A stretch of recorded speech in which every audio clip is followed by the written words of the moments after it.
à une négociation difficile. Attention aux soi-disant remèdes miracles pour traiter le cancer. Le corps médical conteste leur efficacité alors que l'on reparle de Gaston Nessens. Accueil triomphal pour l'équipe de Metz après sa victoire 2-0 hier soir au Parc des Princes.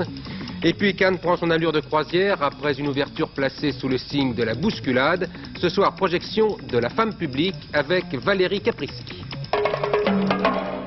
Mesdames, Messieurs, bonsoir. Le froid hors de saison n'avait pas rebuté les milliers de coureurs qui participaient cet après-midi au Grand Marathon de Paris. Ni le froid, ni les ampoules ou les probables courbatures n'avaient altéré l'enthousiasme des amateurs et le goût de la victoire des professionnels, car les deux catégories se mélangeaient comme chaque année sur ce parcours exceptionnel qui traverse Paris au départ de l'Arc de Triomphe. Roger Zabel.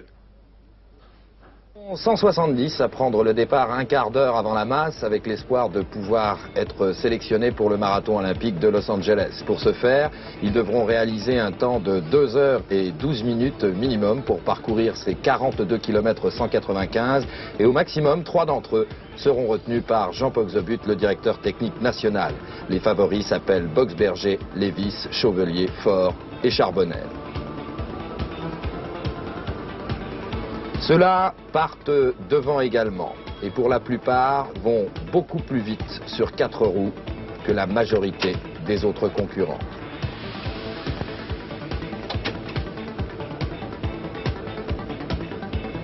Et puis la masse, c'est 15 000 fous du macadam dont une grande partie n'arrivera qu'à la nuit tombée.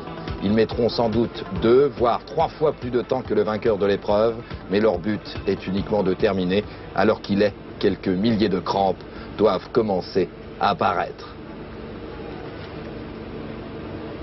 Nous retrouverons Roger Zabel à la fin de ce journal avec l'arrivée des premiers, car vous le voyez, il y a beaucoup de monde dans les rues de Paris. Vous vous souvenez certainement du nom de Gaston Nessens, ce biologiste qui avait mis au point il y a une vingtaine d'années un soi-disant remède miracle pour soigner le cancer. L'affaire avait fait beaucoup de bruit, les milieux médicaux avaient dénoncé une opération qui, selon eux, n'avait rien de scientifique. Et Gaston Nessens avait été condamné pour exercice illégal de la médecine. Il était alors parti au Canada.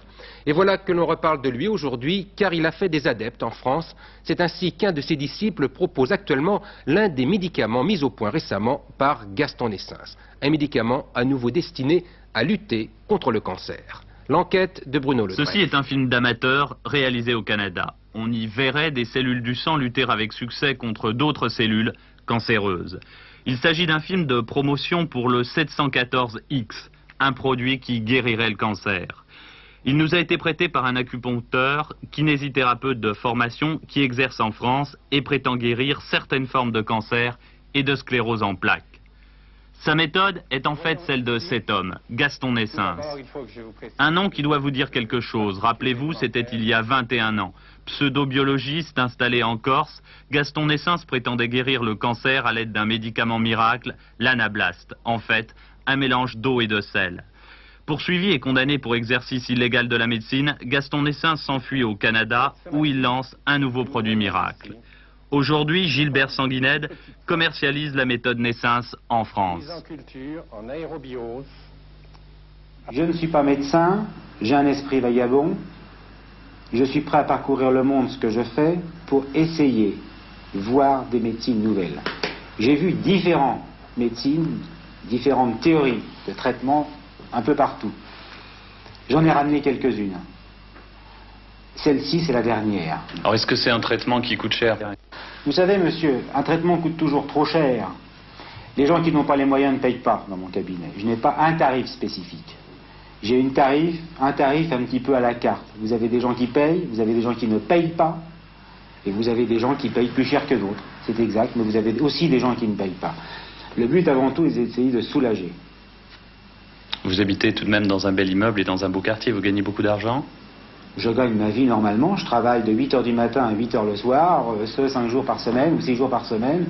Je gagne normalement ma vie. Selon les médecins, le procédé de Nessens, utilisé par Sanguinède, n'est pas sérieux. Ça me rappelle davantage la bande dessinée de la science-fiction que les connaissances actuelles que nous avons en biologie des tumeurs. Alors vous avez regardé un petit peu le produit qui est vanté ici, qu'est-ce que vous en pensez? J'ai lu le papier que vous m'avez donné. Des produits, les chimistes en ont fabriqué 500 000. On peut donc en prendre partout, où l'on veut. Le problème, c'est que le produit soit bien étudié au point de vue pharmaceutique par des experts. Et je ne vois pas les études qui sont nécessaires non seulement pour obtenir une action et la vérifier, mais pour se protéger contre toute toxicité. Mais M. Sanguinède attaque un peu la médecine traditionnelle lorsqu'il dit finalement elle ne s'occupe pas des cas dramatiques, de l'impossible. Ce n'est pas vrai. Il est évident que si nous sommes montés à 49% de taux de guérison pour les tumeurs, l'ensemble, certes des maladies tumorales, c'est bien parce qu'on a fait des progrès. Les médicaments utilisés par Gilbert Sanguinède sont en cours d'analyse dans le laboratoire d'un hôpital. Un commissaire de police détaché au ministère de la Santé est chargé de l'affaire. L'occupation de l'usine Citroën d'Aulnay-sous-Bois s'est poursuivie aujourd'hui. Le mouvement a été déclenché hier à l'appel de la CGT qui conteste tout à la fois les suppressions d'emplois prévues par la direction et les modalités d'aide au retour pour les travailleurs immigrés de la société qui souhaiteraient y avoir recours. André Saint-Jean a été très ferme au nom de la CGT. La lutte sera difficile, a-t-il dit, et personne ne sait combien de temps elle va durer. Le reportage de Corinne Pertuis.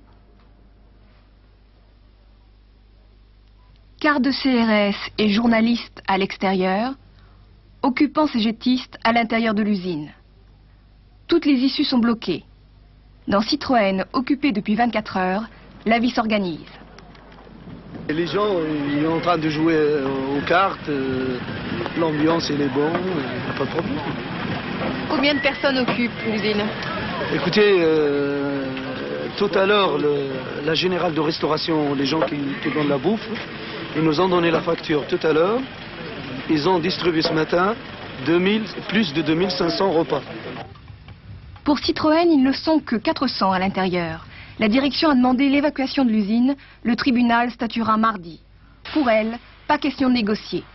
Pour la CGT, l'usine restera occupée jusqu'à l'ouverture des négociations. Nous essayons d'obtenir la négociation. Nous réfutons vraiment le fait qu'il y ait sureffectif dans l'industrie automobile. C'est totalement faux. Quand on regarde la situation de cette industrie, on s'aperçoit qu'il y a des solutions économiques, industrielles et sociales. Vous savez, Citroën envisage de fabriquer un certain nombre de ces modèles totalement à l'étranger pour les réimporter sur le sol national. Et il dit, j'ai trop d'ouvriers dans mes entreprises, je licencie. C'est pas normal. Non, non, les travailleurs se battent, ils ont raison, ils n'ont pas d'autre solution pour faire avancer le progrès économique et le progrès social. Bras de fer, coup de force, occupation spectaculaire, la CGT cette fois-ci prend les devants. Il faut dire que lors de l'expérience Talbot, elle avait été échaudée. En effet, là, la base immigrée l'avait complètement débordée et c'est la CFDT qui avait pu récupérer le mouvement. Le tout est de savoir aujourd'hui s'il s'agit bien d'une bataille qui est engagée, comme l'affirme André Saint-Jean, ou s'il ne s'agit que d'un baroud d'honneur de la CGT après les désillusions dans la sidérurgie et dans les chantiers navals.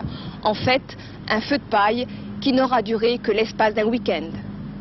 J'ajoute qu'une délégation de la CGT a été reçue au ministère de l'Industrie pour discuter de ces problèmes. Une explosion au palais Pitti de Florence a fait 11 blessés. Selon les premiers résultats de l'enquête des carabiniers, l'hypothèse d'un attentat est pratiquement exclue.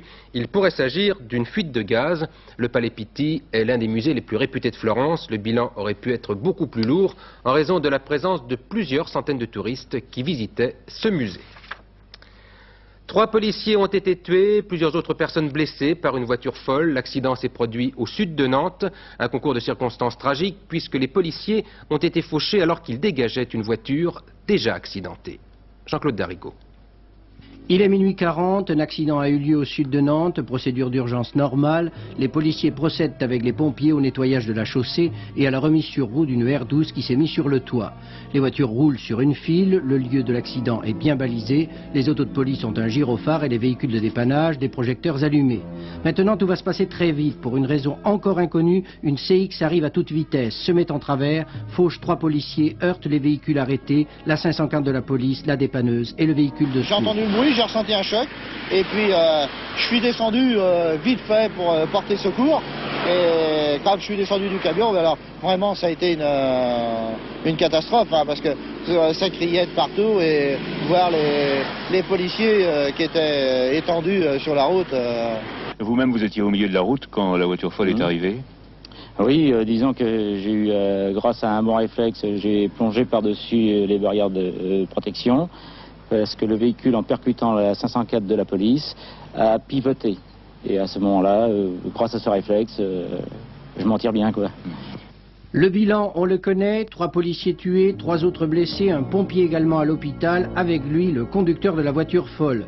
Un accident incompréhensible, dit-on, à Nantes. Les enquêteurs sauront peut-être demain ce qui s'est passé en interrogeant le pilote de la CX. À Rambouillet, les ministres de l'économie des 10 pays de la communauté sont réunis en compagnie des gouverneurs de leur banque centrale. À l'ordre du jour, les problèmes de la dette extérieure des pays européens et la fluctuation du dollar. Pierre Mauroy a regagné l'hôtel Matignon ce matin. Le Premier ministre, qui était auparavant en traitement à l'hôpital du Val-de-Grâce, semblait bien rétabli après une semaine de repos. Il ne reprendra toutefois ses activités que lundi. Pierre-Alain l'attendait à son arrivée tout à l'heure et M. Mauroy lui a confié ce qu'un Premier ministre pouvait bien faire dans une chambre d'hôpital. Il faut tirer aussi de ces 8 jours quelque chose de positif. C'est la réflexion qu'on est amené à faire sur soi-même, sur les autres, sur sa fonction et sur les problèmes qui sont ceux de la France et des Français. On peut en savoir un petit peu plus sur ce type de réflexion? Non, c'est pas le moment, c'est pas le moment. Mais la semaine prochaine, on va avoir l'occasion de se revoir et de reprendre notre dialogue, quoi. Qui n'a pas été interrompu, mais enfin tout de même, qui reprendra la semaine prochaine. On peut savoir sur quel dossier vous avez travaillé? En fonction des week-ends? Comment? J'ai pas cessé d'ailleurs, hein, j'ai travaillé. Vous imaginez, il y a la loi sur l'enseignement, il y a eu l'arbitrage sur les problèmes agricoles, en particulier la question laitière. Et puis il y a tous les dossiers d'actualité, vous savez, qui sont ceux d'un Premier ministre. Vous avez regardé le football hier soir? Ah oui, eh bien on va terminer sur ça. J'ai eu le plaisir de regarder ce match, qui était d'ailleurs un bon match, et j'ai applaudi la victoire de l'équipe de Metz, qui était une très bonne équipe. Je suis très heureux de cette victoire de Metz et de la Lorraine. Une réflexion de Charles Hernu après les déclarations du numéro 1 libyen, le colonel Kadhafi, qui déclarait hier que la Libye est prête à quitter immédiatement le Tchad, sous-entendu à condition que la France en fasse autant. Le ministre français de la Défense remarque que le colonel Kadhafi reconnaît enfin la présence des troupes libyennes au Tchad, et M. Hernu ajoute que la situation du contingent français paraît bien meilleure que celle des soldats libyens qui ont des problèmes de morale et de matériel, un malaise qui se traduit notamment par des désertions.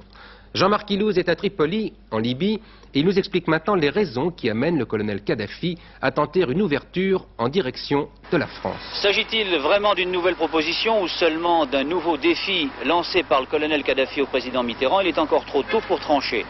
Ce qui est sûr, c'est que la guerre au Tchad est très impopulaire en Libye, que l'armée du colonel Kadhafi n'a pas envie de s'y ensabler indéfiniment, et que entretenir 6 à 7 000 hommes dans le nord-est du Tchad, eh bien cela coûte cher. Et puis, on a aussi la très nette impression à Tripoli que les querelles incessantes entre les protégés tchadiens de la Libye ont fini par avoir raison de la patience du colonel Kadhafi lui-même. D'où son message à la France. 1. Pas plus que vous, Français, nous autres Libyens, nous voulons mourir pour des chefs de faction tchadienne. 2. Si nous retirons à nos alliés respectifs au Tchad le soutien de nos armées, eh bien, ils seront obligés de s'entendre ou de se démettre. Alors, retrait militaire demain, solution politique après-demain, on a envie de dire trop beau pour être vrai. Il faudra de très solides garanties pour ne pas risquer de lâcher la proie pour l'ombre, d'où la lenteur des réactions françaises à la proposition, à l'ouverture peut-être du colonel Kadhafi. Un mort et une dizaine de blessés par balle, c'est le bilan de la 9e journée de protestation au Chili. Une centaine de personnes ont été arrêtées au cours des manifestations qui se sont déroulées hier soir et ce matin contre le régime du général Pinochet. Gérard Rinet. Dès le début de la matinée, des centaines de personnes s'étaient réunies comme à chaque protesta dans le centre de Santiago pour réclamer le départ du général Pinochet. Pendant toute la journée, les manifestants ont parcouru dans le calme les rues de la capitale. Ce n'est que vers 20 h que les premières heures ont éclaté dans la banlieue sud de Santiago. Barricades, charges de police, bilan un mort, des dizaines de blessés et plus d'une centaine d'arrestations. C'est au cours de ces affrontements qu'un prêtre français, le père Dubois, installé depuis 20 ans à Santiago, a été frappé par une vingtaine de policiers. Il tentait tout simplement de dissuader les forces de l'ordre de charger les manifestants.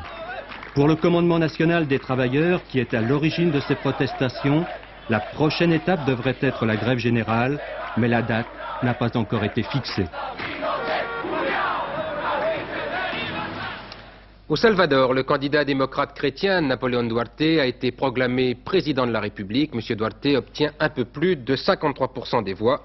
Le Salvador, où des guérilleros sont détenus aujourd'hui 73 personnes en otage dans un supermarché de la capitale. Tout s'est bien terminé, les otages ont été relâchés, tandis que les guérilleros qui avaient trouvé refuge dans l'ambassade du Mexique, ces guérilleros partaient, semble-t-il, ensuite pour Mexico.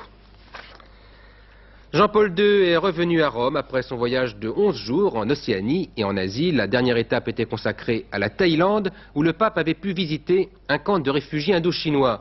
Apparemment, cette visite l'a beaucoup impressionné, si l'on en juge par sa réaction lorsqu'un journaliste italien lui a posé la question à bord de l'avion qui le ramenait en Italie. Sainteté, vous avez posé le problème politique des réfugiés. C'est un problème humain, je vous dis.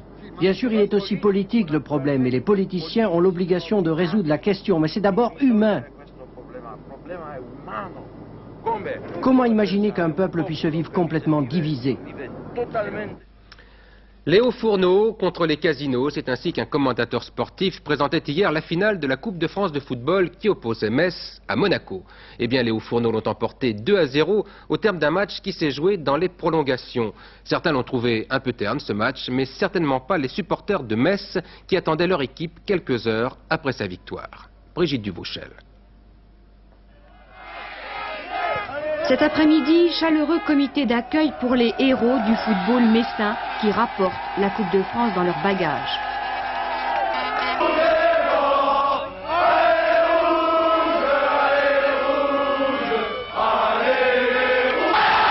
L'épopée a commencé hier soir au Parc des Princes. Les Lorrains ne pensent plus qu'au football et laissent libre cours à leur joie. Pour la première fois de son histoire, Metz remporte la Coupe de France. Au même instant, explosion de joie dans les bars et les rues de Metz. Ardeur lorraine a eu raison des monégasques.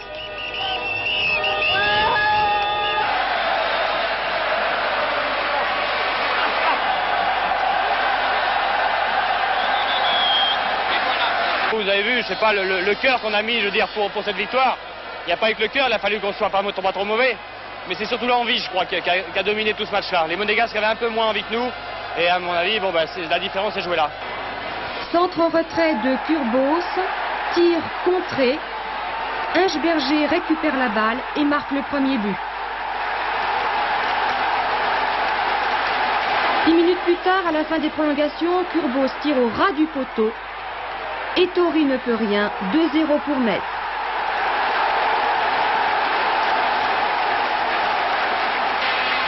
La coupe brille dans les mains, dans les yeux, dans les cœurs des joueurs et des quelques 10 000 supporters qui ont fait le voyage. Pour un instant, les Lorrains oublient leurs problèmes, la crise économique qui meurtrit leur région. Dans les tribunes, beaucoup de sidérurgistes étaient venus avec leurs banderoles. On avait craint l'affrontement, mais tout s'est déroulé dans une ambiance bon enfant.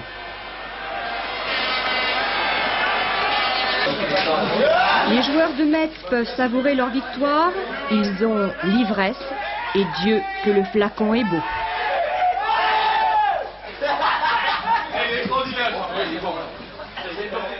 Finale aussi dans le monde du ballon ovale. Agen l'a emporté sur Nice dans cette finale du championnat de rugby de première division. Un score sans appel, 21-14. Cette fois encore, tout s'est joué dans les dernières minutes. Pour les Agenais en blanc et Niçois en bleu, la partie fut rude. 21e minute de jeu. Delbreil, le meilleur marqueur de la saison, aplati. Agen mène 7-3. En deuxième mi-temps, Pierre récupère le ballon. Béraud le laisse échapper. Coup de pied de peu de tours. Mauvaise réception de Béraud et c'est Méry qui marque l'essai, 9-10. Reprise de Lorib qui donne à Pierre, qui marque le 3e essai de la partie. 9-14. Niçois mène toujours, mais à 6 minutes de la fin, sur cette pénalité tirée des 40 mètres par Bernard Viviès, le score bascule, Agen 15, Nice 14, juste un petit point d'écart. Et on joue les arrêts de jeu, remise en touche, les Niçois récupèrent, bousculade, et Delage en profite pour aplatir. La puissance niçoise n'a pas eu raison du pack à Genève, 21-14. Agen sera donc en finale au Parc des Princes le 26 mai. Bernard Hinault s'accroche à son maillot rose. Il est toujours leader au classement général des 4 jours de Dunkerque. Aujourd'hui, c'est le Danois Kim Andersen qui l'a emporté. Il a emporté la 4e étape entre Saint-Quentin et Armentières. D'ailleurs, les choses vont plutôt bien pour les coureurs cyclistes français puisque Laurent Fignon est en tête du Tour de Romandie. Il a remporté cet après-midi la 4e étape. Et puis il y a un tiercé qui se court demain à Longchamp dans le prix Super Télé. Voici les pronostics de Pierrette Bresse. Le tiercé de demain qui se court dans le prix Rieux-Sec a été parrainé pour l'occasion par notre confrère Super Télé. Cette épreuve se dispute sur 3300 mètres et s'adresse plus particulièrement aux chevaux et aux juments âgés de 4 ans et plus. Alors le lot qui compose ce tiercé est de très bonne qualité. D'ailleurs nous connaissons bien la valeur des concurrents pour les avoir joués à plusieurs reprises dans des épreuves similaires. Et cette épreuve ne devrait pas comporter trop de surprises. Je vous rappelle toutefois que le numéro 11, Romantica, ne prenant pas part à la course, il restera 15 partants dans ce tiercé. Parmi eux, voici les 8 chevaux que je préfère. Sousguel, le numéro 8, Avricourt, le numéro 13, Godefroy, le numéro 3, Nofret, le 6, Trévelian, le 15, Mr. Jack, le numéro 2, Riant, le 7, et Mamie de Grouchy, le numéro 14. 8, 13, 3, 6, 15, 2, 7, 14. Des nouvelles des Jeux Olympiques avec cette dépêche que l'on vient de m'apporter qui annonce que la République populaire de Chine participera aux prochains Jeux Olympiques de Los Angeles. Pas de défection donc, ce qui eût été étonnant d'ailleurs, de la Chine populaire aux Jeux de Los Angeles. Avant de parler de Cannes, nous faisons un nouveau petit tour dans les rues de Paris pour retrouver Roger Zabel qui suit pour nous le marathon qui se court actuellement avec peut-être déjà des arrivées, Roger. Oui, des concurrents qui arrivent et qui continuent d'arriver, qui continueront jusqu'à 22 h et même plus tard pour beaucoup, alors que les premiers, eux, sont arrivés depuis un bon moment. Et si le sélectionneur national Jean-Paul Xobut respecte ce qu'il a dit avant le départ de ce marathon et s'il ne retient pour le marathon olympique que les coureurs français ayant réalisé un temps de 2 h et 12 minutes minimum ce soir, eh bien il ne retiendra qu'un Français, c'est Jackie Boxberger. Jackie Boxberger, le vainqueur de l'année dernière et qui s'est retrouvé sur la ligne d'arrivée, dans la ligne droite, pardon, à 500 mètres de cette ligne, en compagnie d'un Djiboutien, Saleh. Je pense que nous allons voir maintenant les images de cette arrivée de Jackie Boxberger au coude à coude avec ce Djiboutien Saleh. Pour l'instant, elles ne viennent pas. Les voilà, ces images, avec ces deux hommes qui se sont présentés à 500 mètres de la ligne d'arrivée ensemble, avec Saleh qui est en tête, là, avec un maillot rouge et blanc, et qui est juste devant Jackie Boxberger qui, lui, essaye de revenir au sprint. C'est extraordinaire de voir deux coureurs terminer une course aussi longue de plus de 42 km et à cette vitesse. Un sprint final qui va être remporté donc par le Djiboutien Saleh devant Jackie Boxberger qui a eu un petit peu moins de chance que l'année dernière, mais qui réalise un excellent temps.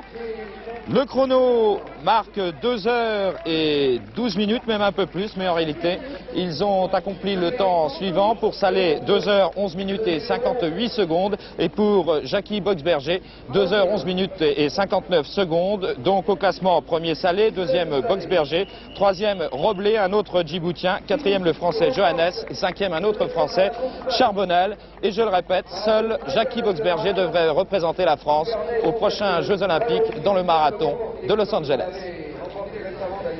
Hier soir, on ne courait pas à Cannes, mais il fallait savoir jouer des coudes si l'on en juge par la bousculade qui accompagnait l'ouverture du festival. Un festival qui est entré dans le vif du sujet aujourd'hui, alors que le public devrait découvrir ce soir un film qui suscite par avance bien des commentaires. Il s'agit de La femme publique d'Andrzej Zulawski avec Valérie Caprisky. Ce film ne fait pas partie de la sélection officielle, mais ce pourrait être l'un des événements de ce festival, et pas seulement parce que la ravissante Valérie Caprisky y est bien souvent toute nue. France Roche.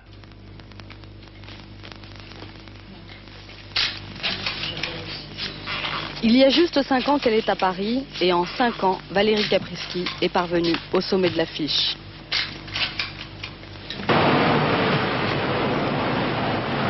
Un premier rôle, ça vient pas d'un seul coup.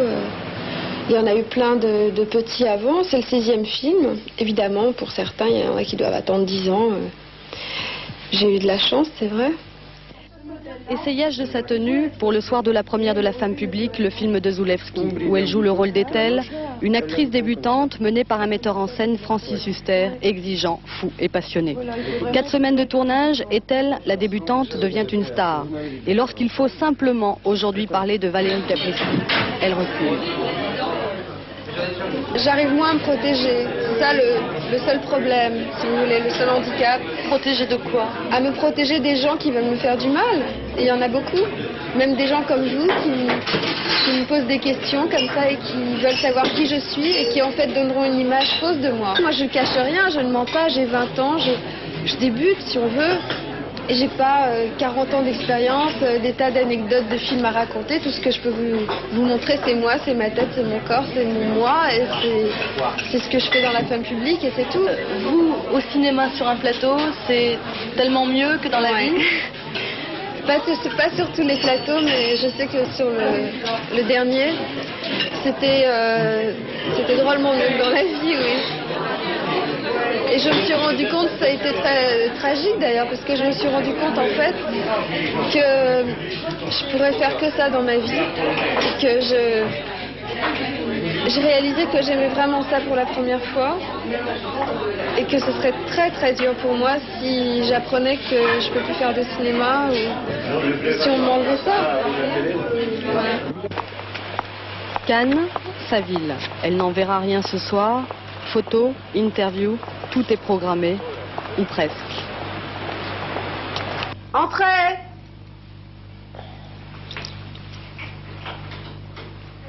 Oui? Madame Caprisky? Ouais? Oh, c'est bien. Vous pouvez rentrer. Oh, c'est gentil. De la part de maman et papa. Et dans quelques heures, ce sera la projection de La femme publique. Un film trop osé, choquant pour certains et déjà critiqué. Valérie, elle, répond, la provocation, c'est bien, parfois. J'espère que ça va faire du remue-ménage, que les gens vont réagir. Positivement ou négativement, de toute façon, je pense qu'ils vont réagir.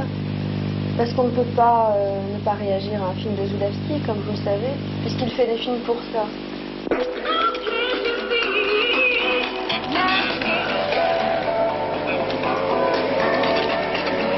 Je me demande comment Alain Gillot-Pétré va réagir à tout cela. Oh, avec le calme d'un anticyclone qui est un anticyclone pas de chance. Regardez pourquoi sur la photo satellite, c'est tout à fait étonnant. Vous voulez du beau temps, mon Dieu, qu'est-ce que c'est que ce cadrage? Dommage. Waouh, oui, c'est nettement mieux comme ça, voilà, merci. Si on pouvait me rabaisser vers en bas, ce serait encore mieux. Parce que regardez le beau temps, ben voilà, voyez, c'est formidable la télé. Ou du beau temps en Irlande, en Grande-Bretagne, en Suède, en Norvège, en Finlande, en Laponie. Seulement voilà le problème, c'est que la partie sud de l'anticyclone est alimentée, si je puis dire, par de l'air humide qui remonte du sud. Alors regardez, voilà, tout le reste de l'Europe, sous la pluie et sous les nuages. Le vent fait le tour, voilà, il fait son virage et il repart, il est complètement sec, il se recharge en humidité, et ça va continuer demain, mais ça va quand même s'améliorer petit à petit. Malgré tout, nous allons revenir vers un temps un peu plus de saison. Tout de même, ça aura mis le temps. Regardez la carte pour demain. Sur le nord-ouest, le sud-ouest, le sud-est, malgré un peu d'instabilité orageuse sur la Corse, malgré encore quelques petites averses, dans l'ensemble, ça ira nettement mieux. Beaucoup plus d'éclaircies que de nuages. Mais il y aura encore quand même des nuages. Hélas, sur le grand quart nord-est du pays, là encore beaucoup d'humidité qui va progressivement s'en aller, tout doucement. Des nuages, des éclaircies toutes petites et de l'humidité dans l'air, mais tout de même beaucoup moins de précipitations qu'hier et encore moins qu'aujourd'hui, sans doute beaucoup moins d'orages qu'il y a eu sur notamment l'ouest. Voilà, donc on a touché le fond, on remonte. Côté température, c'est pas de refus, un petit quelque chose en plus. De 9 à 13 degrés sur la moitié nord, quand même c'est pas bien chaud, et de 10 à 20 degrés sur la moitié sud, 20 degrés à Nîmes notamment. Voilà, ça remontera encore après-demain. Demain, dimanche 13 mai, 2 minutes de soleil en plus, lever du soleil à Paris, 6h11, coucher aussi à Paris, 21h23. C'est la fête de Sainte-Jeanne d'Arc, mais c'est aussi la fête de toutes les Rolandes, il ne faut pas les oublier. Aux environs de minuit, Jacques Segui vous présentera le dernier journal avec, comme chaque soir pendant les 15 jours qui viennent, un résumé du Festival de Cannes. Il en sera d'ailleurs également question demain à 12h45 dans Antenne de Midi. Quant à moi, je vous donne rendez-vous demain soir à 20h. Très bonne soirée en compagnie de Michel Drucker. Bonsoir.